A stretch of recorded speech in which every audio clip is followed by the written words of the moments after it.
kutukan dan karunia. Ku terjebak di antara dua dunia, jalani sebuah kutukan dan karunia. Ku terjebak di antara dua dunia.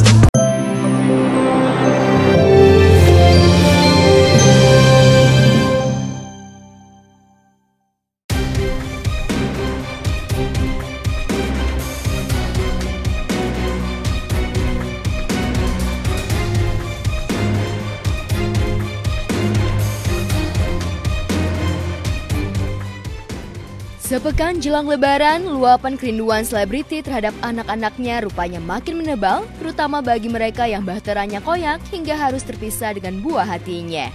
Teranyar setelah sekian tahun menghilang dari arus pemberitaan, mantan suami Wulan Guritno Atilasya mendadak luapkan kerinduannya pada putri sematawayangnya Shalom. Dari penuturannya, sejak bercerai dari Wulan, adik aktor Atta Lariksya ini sama sekali tak pernah bertemu bahkan menjalin komunikasi dengan Wulan setelah resmi bercerai tahun 2002 lalu. Attila mengaku baru bertemu 2 tahun lalu dengan putrinya saat memperkenalkan kekasihnya.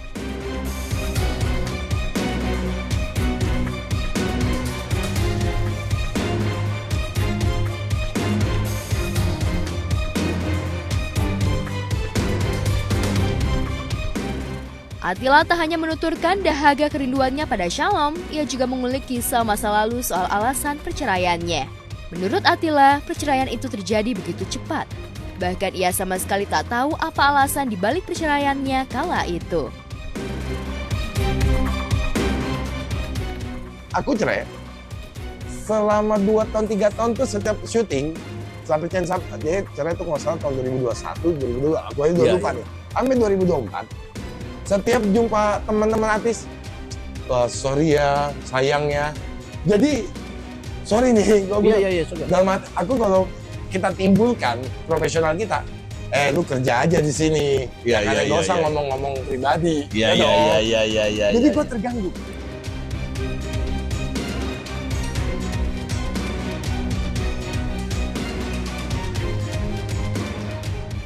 Pada sesi bincang lainnya, Wulan tampak enggan menanggapi curhatan mantan suaminya. Kekasih Sabda Ahesa ini lebih memilih tak mau terlalu jauh merespon.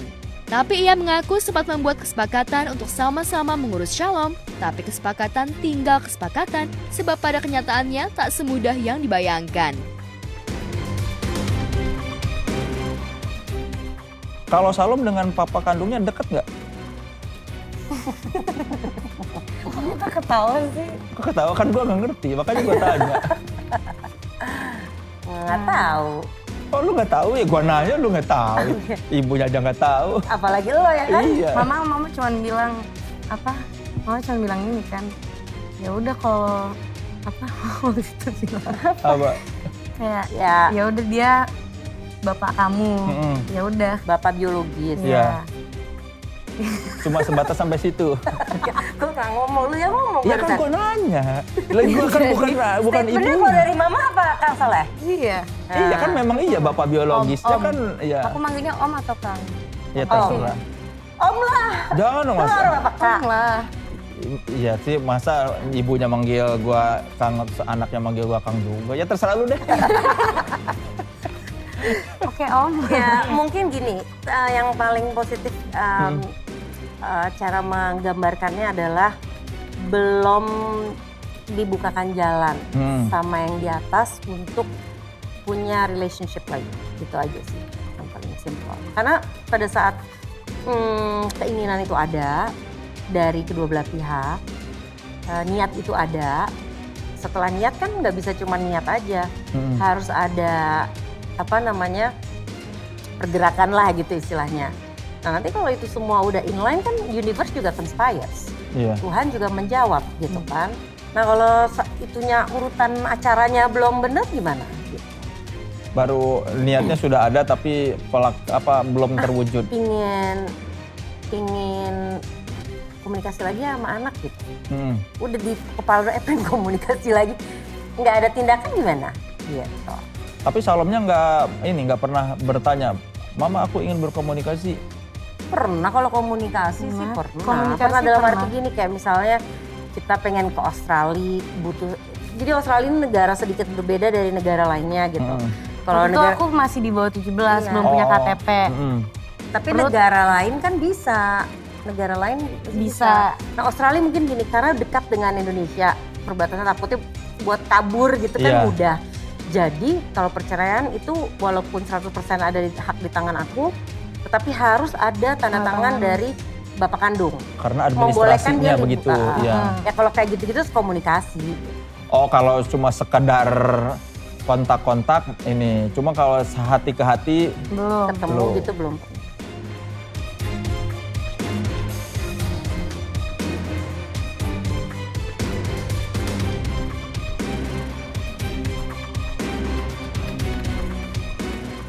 Ya, kisah perceraian antara Wulan dan Attila kala itu memang berlangsung dramatis. Sejauh yang diketahui telah menjalin asmara sejak sama-sama masih berusia 13 tahun dan memutuskan menikah muda, tak disangka harus terpisah. Kala itu beragam rumor berkembang mulai dari adanya orang ketiga, intervensi orang tua atau keluarga hingga kondisi ekonomi Attila yang masih belum stabil. Belum lagi usia pernikahan dini rentan terjadinya konflik dan luapan emosi sesaat. Bahkan itu diakui sendiri oleh Attila Syah yang mengaku cepat bereaksi kala istrinya mendadak meminta cerai.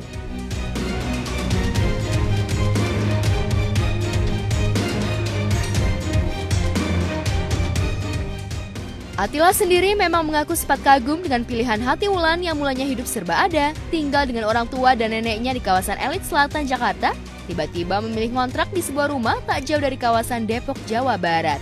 Attila bahkan melihat Wulan tak canggung hidup sederhana di tengah kondisi ekonomi mereka yang belum mapan. Tapi apa daya, cinta yang tumbuh sejak masih di bangku sekolah itu justru koyak ketika usia pernikahan baru berjalan 4 tahun saja.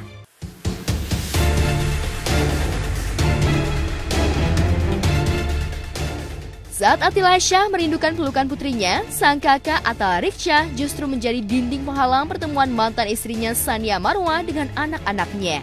Sejak bercerai 5 tahun silam, Sania bahkan mengaku kesulitan untuk bertemu kedua buah hatinya. Ratapan demi ratapan rindu pun membuncah dari curahan hati Sania Marwa. Lihat selama 8 hari, kalau 8 hari itu belum juga dijalankan, yaitu anak-anak diserahkan ke saya. Jadi mau nggak mau kita akan menjalankan eksekusi.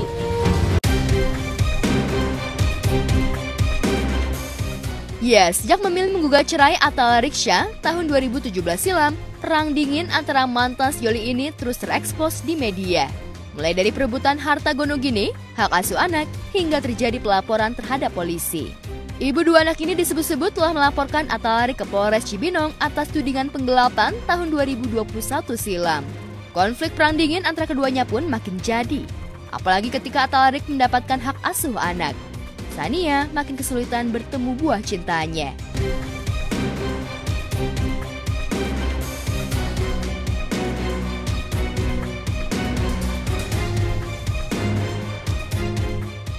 Jika pernikahan Attila Wulan atau Atta Rik Sania diwarnai konflik yang tak berkesudahan, di lain tempat, Vicky Prasetyo, pria yang dikenal playboy dan disebut-sebut telah puluhan kali menikah ini, rupanya baru saja bertemu putranya yang sudah menginjak remaja yang usianya sudah 16 tahun. Momen pertemuan itu tampak begitu haru. Jadi orangnya mandiri banget gitu. Jadi pisahnya waktu Ray udah lahir? Iya, masih bayi. Bukan pertama kalinya kejadian kayak gini? Dan mungkin ada lagi kan? Enggak, udah sih cinta lu nanyanya pagi-pagi. Jujur aja deh, kira-kira ini Kerawang udah ada di Cirebon bagaimana? Contoh orang. Ray mau nyampein apa sama aku? Ya Ricky jangan ninggalin aku lagi. Udah cukup ninggalin aku selama 16 tahun. Terima kasih ya Mami udah ngedidik aku sampai gede ini.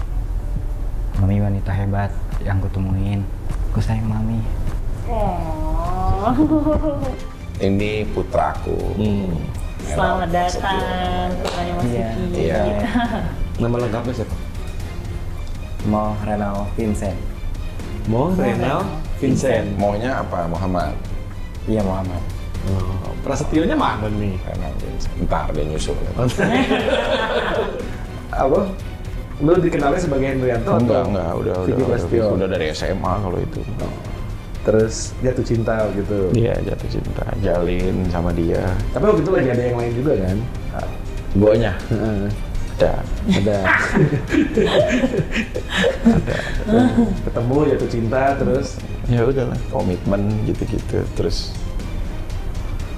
ya jalin lah gitu. Cuma memang ya egonya masih gede gitu kan, berantem masih apa, ya gua pribadinya sih gitu. Dianya mah fighter, dia mandiri, nggak ngerepotin juga lah. Jadi cewek yang asik banget lah gitu.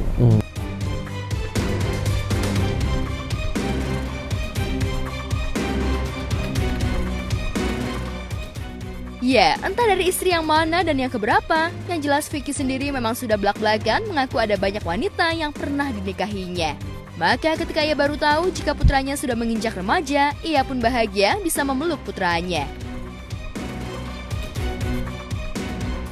Kan gue tuh pengen, Cimano udah pulang kan, anak gue di pesantren, Jani sudah pulang. Gue udah WA semua tuh, jadi gue pengen temuin nih tuh. Family gathering gitu. Boleh lah nanti Pak Robi datang. Jadi gue pengen. Ulang tahun lu dong tanggal 18. Iya ini tanggal 18 gue mau temuin semua nih di ulang tahun gue nih. Gue mau pakai baju yang sama. Misalkan koko dia warna putih corak apa, gue mau pakein semua. Jadi biar kita. Mamanya ikut nggak? Berdelapan. Semuanya gue undang. Serius. Tinggal yang mau datang yang mana aja gitu. Nah, terserah. Kalau gue mau datang ya silaturahmi, ayo enggak juga nggak ada masalah. Gue mau orangnya paling gak ribet ya, bener gak? Tapi semua lu undang. Semua gue undang, satu pun nggak ada yang gue nggak undang. Oke. Semua mami-maminya di situ ada, semuanya ada. Gue undang semuanya. Kebayang deh. Halo? Koneksi. Oh, Ren, kayak gitu nggak nantinya? Enggak dong. Enggak. Tuhan menciptakan dua tangan untuk kita tidak akan mampu menutup jutaan mulut orang yang membicarakan buruk dan menghujat kita. Tapi dua tangan dari Allah cukup untuk menutup kedua telinga kita fokus terhadap apa yang akan kita capai menjadi sebuah tujuan masa depan. Aku nggak pernah merasa keberatan atau berkecil hati saat semua orang memandang apapun tentang diri aku. Biarlah yang semua keburukanku sekelilingku tahu, tapi semua kebaikanku hanya Allah yang tahu gitu. Jadi kalau aku kan ya pernah mengenyam dunia pesantren ya selama 3 tahun ya, otomatis ada beberapa pengendalian diri yang memang udah kita tahu lah gitu.